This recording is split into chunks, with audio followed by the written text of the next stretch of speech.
The coldest village on earth. I got facial paralysis and couldn't speak. Now that's brazy. I ain't gonna lie, bro. I gotta be somewhere hot. 71.2 degrees Celsius. Here, spending just a few extra minutes outside can lead to frostbite, the loss of a limb, or even end of life. Is it frostbite? Oh, yeah. After staying outside for just over 15 minutes, my nose turned white. Ice crystals began forming inside the cells, and the tissue started to die. Oh, that's if actually I had fun. stayed out 5 minutes longer, my nose would have suffered permanent tissue damage. When people breathed outdoors, it would sound like dry grass rustling behind them. What the fuck? That was the sound of warm breath turning into tiny ice crystals. I'm in the coldest inhabited place on Earth, at the coldest time of the year. This is Onyakan. Just to stay alive, I'm wearing more than 20 layers of clothing, weighing nearly 14 kilos. Stepping outside from a warm 30 degrees Celsius home means facing a temperature drop of over 100 degrees. That's why I'm also wearing gloves, boots, pants, and a coat, all made from reindeer fur. And even that's not enough. And now, I'm about to show you what life is like when simply going outside becomes a battle for survival. Bro, what the? I ain't gonna lie, that's a sauce outfit though. Tell me you wouldn't wear that for a flick. I'm wearing that, bro. I don't give a fuck. I'm wearing that. Within That's seconds sauce. outside, ice crystals start forming on the eyelashes, and the skin starts to sting. The village feels like it's been abandoned. Oh. The cold doesn't just affect people and wild animals. It stops everything from functioning. Phones don't work properly and often shut down. Cars left outside freeze in just a few hours. Since the ground is always frozen, no fruits or vegetables can grow here. We boarded a plane in Moscow, flying east for 7 hours to Yakutsk. From there, we covered an 18-hour, 900-kilometer road trip. That's fucked. It's 2 a.m. and we finally arrived at the coldest village in the world. The thermometer reads minus 60.5 degrees Celsius. When we stepped out of the car, it felt like we were on another planet. The hairs in our nose were frozen, and we No, felt that's it actually with every fucked. breath. The dry air makes us cough uncontrollably. Onyakan is home to around 800 people, spread across 1.5 square kilometers. What the Seeing anyone else outside is almost impossible, as if time itself has frozen in this place. Bro, look how crazy that looks, impossible. though, chat. Like, what do you like? Is there a hospital in this city? Is this even a city? It's a village, bro. Like, what do you happen if there's like a medical emergency? Like, what happens, bro? Are you just cooked? As if time itself is frozen in this place. It's really cold. We are walking for about 15 minutes. As you see, my friend's eyelashes are full of ice. my gosh, You can see another ice droplet on his upper lip. Oymyakon, our land surrounded by mountains. It gets brutally cold here. The temperature drops to minus 63 degrees Celsius, or even minus Like, why don't you 64 just degrees leave, bro? Celsius. Because Like, just Oymyakon leave. is located in a basin, there's hardly any wind. The cold just settles in and stays. In this region, the ground stays frozen all year round. This layer of frozen earth is called permafrost, and it can reach hundreds of meters deep. To survive the cold, the villagers built a central heating system. A single coal-powered boiler sends heat to most homes through pipes. The system must run non-stop. Even a short failure puts everyone at risk. The interiors of the houses differ from traditional village homes. Heating pipes connected to the central boiler run through the rooms to keep the houses warm. To build on the frozen ground, thick wooden beams are first laid down to create a flat base. Then, the main logs go on top. A 30-centimeter thick subfloor is added, followed by insulation, and finally, the finishing floor. Each wall is made of 7 Who layers built of this in materials. this weather, There's bro? wood on the outside. Those then the salt construction wool workers as better the main have got paid. insulation barrier. Then plaster, mesh, foam insulation, another layer of plaster, and finally, a wooden panel inside. The windows are triple glazed, forming a vital barrier against the bone-chilling temperatures, and the attic is insulated with sawdust and soil. Combined with a stove or heating system, this setup keeps the residents warm. In nearly every building, the entrance room is intentionally left unheated. We freeze everything in the front room. We'll get this refrigerator. Oh. Here, I have frozen milk and frozen meat that I store in the cold. As you can see, these first 2 rooms at the entrance used for storage. Take that in. You can leave something outside and that's These your unheated freezer. rooms also serve as a buffer against the freezing cold. You can see ice and snow covering the interior of the room, especially the ceiling. In Oymyakon, the day begins early. Yevdokia is already at the barn. Cattle farmers here wrap a cloth around the cow's udder to protect the sensitive tissue from frostbite and to keep it clean. The udder isn't at risk of freezing anymore, but once the milk starts flowing, we have to be careful. Because of the extreme cold in Oymyakon, no water pipes run to the buildings. They would freeze almost instantly. The cows must step out into the cold every morning and make their way to the river to drink. Nah. One by one, they step into an icy hell, moving quickly, knowing they must return before the cold becomes too harsh. their hair became crusted with ice almost immediately. This part of the river is not frozen because it is coming fresh from the mountain. Underground spring water meets the river and keeps this part of the river unfrozen. Then all of a sudden, my whole face went numb. I couldn't move the muscle on the left side, like I was having facial paralysis. What the fuck? When my nose started freezing, Yevdokia noticed right away. Is it frostbite? Yeah. The cold shrinks the blood vessels and eventually reduces blood circulation. Without enough warmth, water inside each cell freezes into ice crystals, causing the cells to rupture and triggering a stabbing pain and tissue to die. You should cover your face like this. Oh. While covering your face. Be careful, or it might turn black.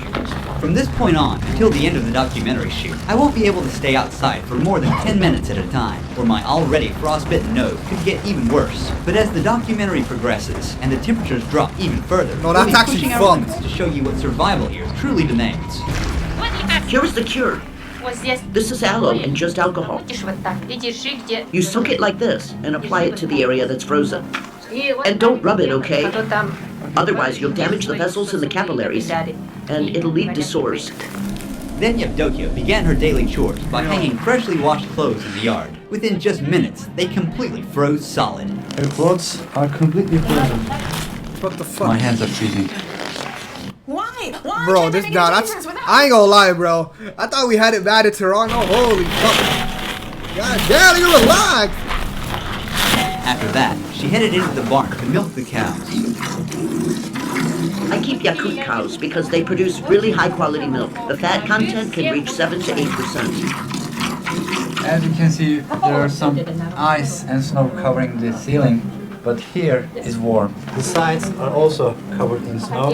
You can see some droplets from the ceiling. It is because of the humidity.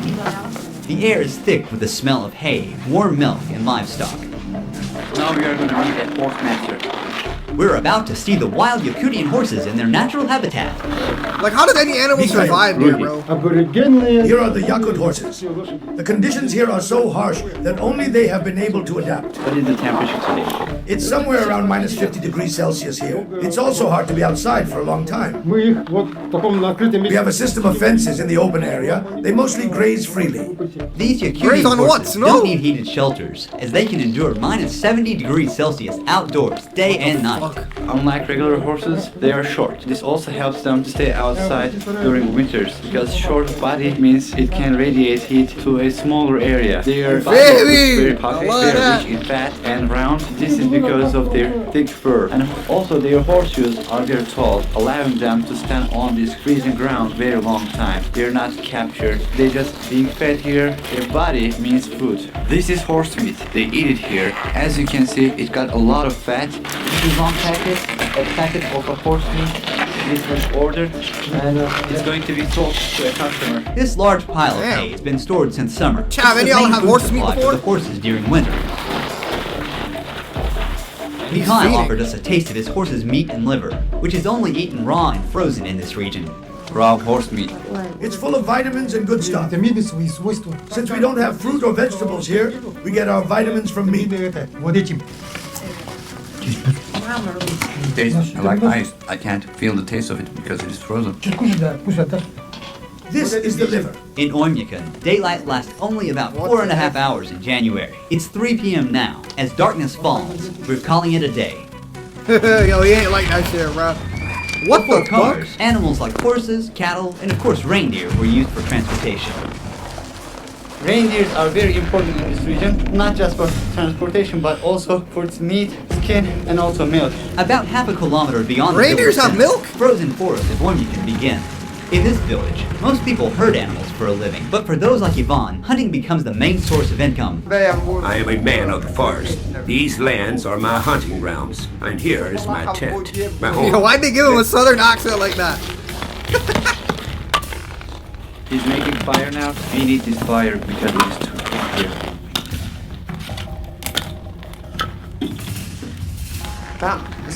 We must walk on the path. The ice underneath is thin. We made our way to the Look at his frozen river eyes, to check bro. the fishing net he had set the day before. Ivan warned our cameraman just in time. He was about to step onto a cracked patch of ice. One wrong step could cause him to fall into the water. Oh, hey! And get wet. In the winter, when it was just as cold, my dad was out riding his horse in the woods. He fell through the Yo, the ice southern and accent is started killing freezing me. right away. Realizing that there was no warm shelter nearby and no chance of rescue, he made the decision to shoot himself to avoid a slow, painful death. Damn. Oh, it's one of the special ones. It's older than Frozen. Our gear was already struggling to work in this temperature, and now this frozen lens is useless, and we'll have to give up on it. To get the net, he's removing the ice from the hole using a small shovel. The fish remained alive for only a few Yo, how are seconds his after hands touching the okay, bro? freezing air. Like, plus water and then the On cold. surface, this fish is shocked. It's completely frozen. To make it easier to cut, he's warming the frozen fish by rubbing it with his hands. Ah. He's carefully slicing it into thin pieces. Frozen and raw wild fish. When it's frozen, you feel like you're just eating an ice. You should eat with salt. Fish are loaded with vitamins in the winter. Inside the tent, it's warm, but Nah, fish as you is mad see, good the for you. other part is completely frozen. He's feeding the fire and sharing some of the fish to nature. O Spirit of nature, accept our gift. Bless us with a successful hunt and grace us with the abundance of your land. According to his shamanic belief, he must keep the spirit of the hunt satisfied, or next time, he might come up empty. We're heading into the wilderness. Yvonne wants to hunt something big. Looks like something's been through here. There are footprints and little patches of urine left behind. Albion Oh, might be a reindeer gang. Yo, are there any like predators out there though? Like, you guys know what I mean? Like wolves or anything? Look, roe deer Bears? tracks. We're getting close.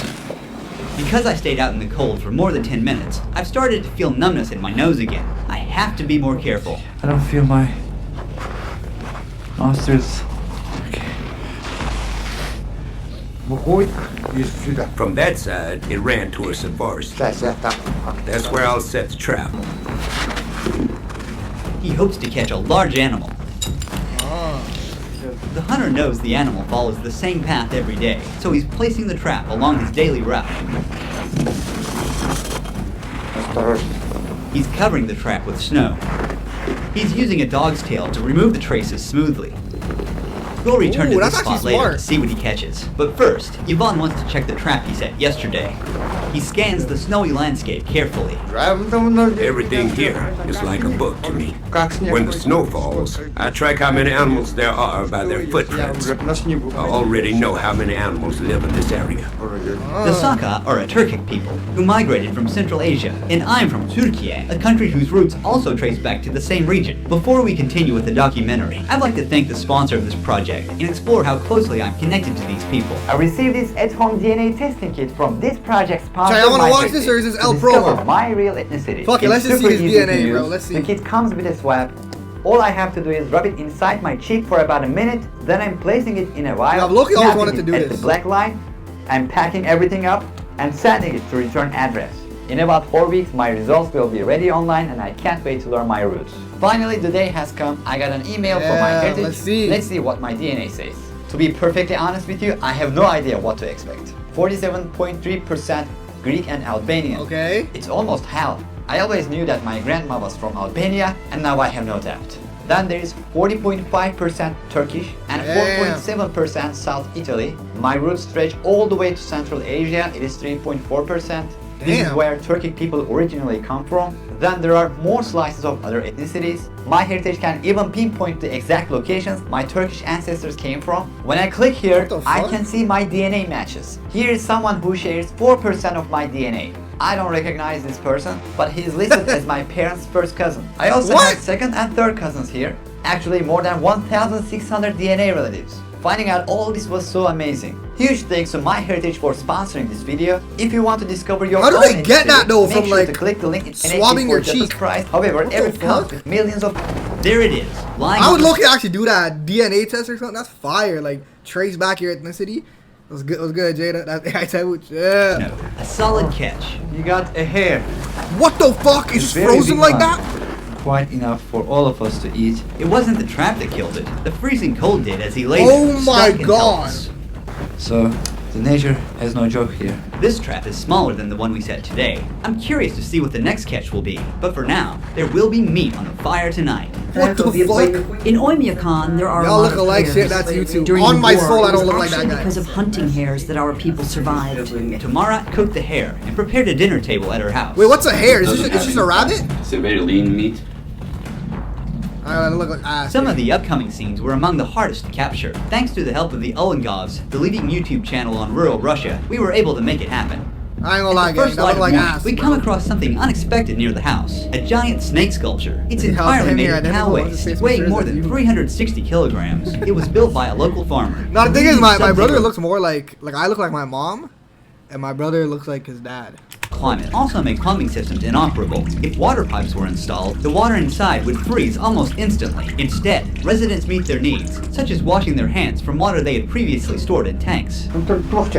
Our sink is old. There's a bucket underneath to catch the water. When it builds up, we just take it outside and dump it. Once again, the absence What of is plumbing that, infrastructure means that houses have no indoor showers or toilets. Instead, these essential facilities are built in the gardens, inside unheated cabins. The lack of a sewage system means that human waste remains where it is accumulated. Ew, bro. Since waste freezes reaching up, they need to put on a lot of clothes. I'm and not they looking must at that be shit, fast chat. to not get frozen. Using these toilets is never a pleasant experience. Bro, imagine having to dress up like that just to go to take a shower or go to the toilet. You gotta put all that on just to take it right back But off. this one is different. It's heated, but the problem with it cannot be ventilated as the cold disrupts the heating system. This type of toilet is still preferred to be protected from the cold, despite the unpleasant odor that accumulates inside. To bathe, cook, wash dishes, or simply drink, clean water is essential, but getting it is a whole other process that takes a lot of effort. People here collect blocks of river ice and melt them to get fresh water for daily use. Right now you're looking at a vast white blanket of snow, but under, there's a frozen river, the only source of water. He's using a chisel to cut into the thick ice. You have to work quickly if it's cold. Well, no Otherwise doubt. you'll freeze. As we carve out solid blocks one after another, we lift them and place them onto the sled.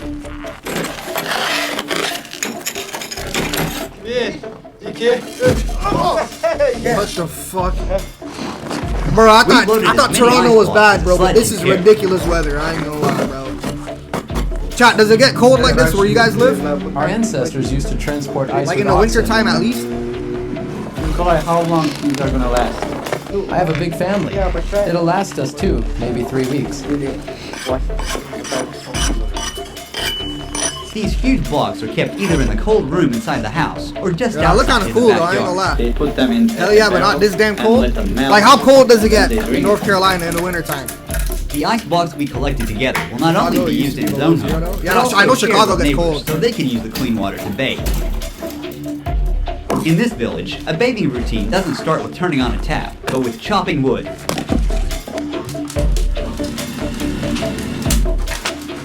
The boy is grabbing a large chunk of ice given by Nikolai, and he's bringing it inside. Our grandparents take baths for 2 hours. What? We usually stay for about an hour and a half. 10 to 20 here usually on cold days, but once it warms, it The stays whole process 30, takes 40. around 4 That's not too bad, to be to 5 honest. hours. We bathe once a week on Saturday or Sunday. The next step is to turn frozen shampoo into liquid near the stove. Frozen shampoo. They're rinsing themselves using a ladle. Bro, what the fuck am I watching? When they finish, they're dressing quickly as they'll step outside from 60 degrees Celsius to minus 54 degrees Celsius, a difference of 114 degrees Celsius. After their weekly bath ritual ends, the next morning begins early. It's 7:30 a.m. and children are waking up to a freezing cold morning, still pitch black outside. Thanks to the simple indoor tank, the kids can wash their faces and brush their teeth in the warmth of the house.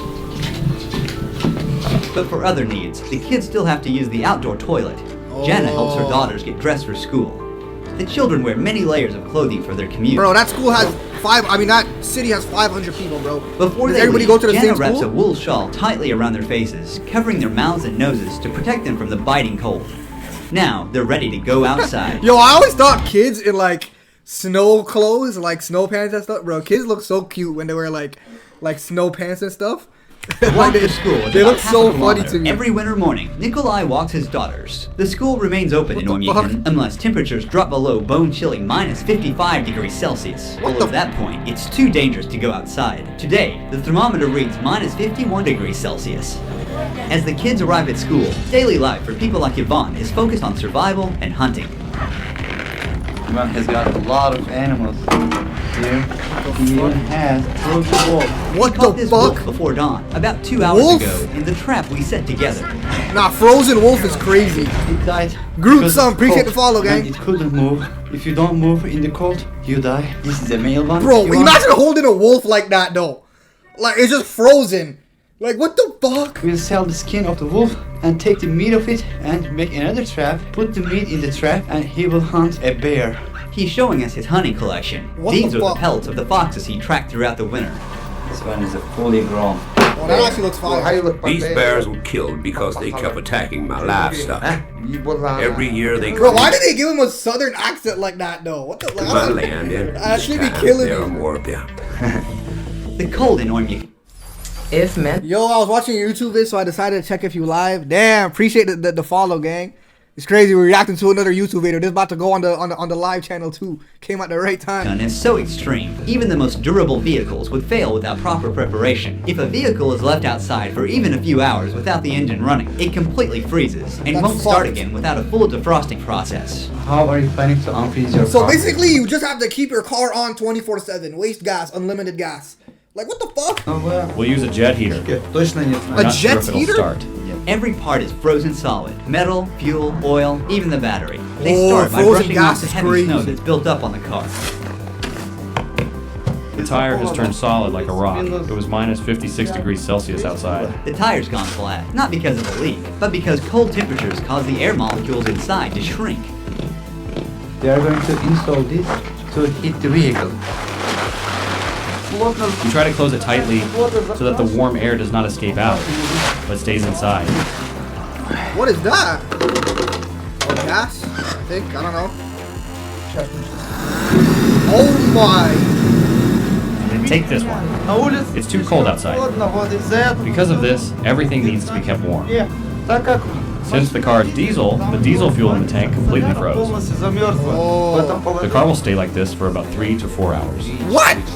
If a local is lucky enough to have a heated garage, they can store their vehicle there for months without risking the engine. As the car was being defrosted, we made our first stop at one of these garages. The door is very well insulated. What is that? Oh, insulation. Spot in this garage. They use this material. What is that? You see the wall, layer upon layer, and there are pipes here to heat the garage. Oh, heating pipes. We heated the car for 3 hours. Now, we're going to try starting it. The accumulator is installed, and the oil level is checked using the dipstick. First time to open the door.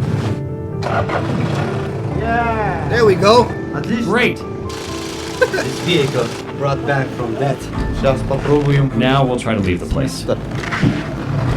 In Ormuz, survival isn't about conquering nature, but about living in harmony with it. Guided by ancient shamanic wisdom, the Yakut people don't fight the cold. They respect it and endure within its roots. I ain't gonna lie, gang. I'm fighting that shit, bro. Fuck out of here. I'm moving, bro. Like, why don't they just, like, bro, they literally said the village has 500 people. What? Like, is there a mayor? Is there a president of this village? Just take all those people and move somewhere warmer, gang. Please. Look, the temperature does For not the rise sake at of all. those youths, Here, the kids, even the bro. cruelest winters are met Please. not with fear, but with ritual, and the unshakable belief that nature gives as much as it takes. This isn't just survival, it's coexistence. Huge thanks to my dear friend Bro, look at his who eyelashes. was with me every step of the way during this journey. He also filmed a video in Ormuz where he accepted an extraordinary invitation from a local family and captured daily life in this freezing village. Also, while filming What the this f- we hell jumped no. into a frozen river at minus 55 degrees Celsius. One of the most extreme experiences of my life. Hell if you no, want to bro. catch this unseen footage of the journey and get a much closer Just me walking on the snow would have killed me. I'm not gonna lie. That shit would have had me on the floor crying, bro. That ass. W video though. I ain't gonna lie to y'all. Know this guy's videos. Ruhi Senet. His videos be fire, bro. This is pure YouTube premium. Nah, that ass.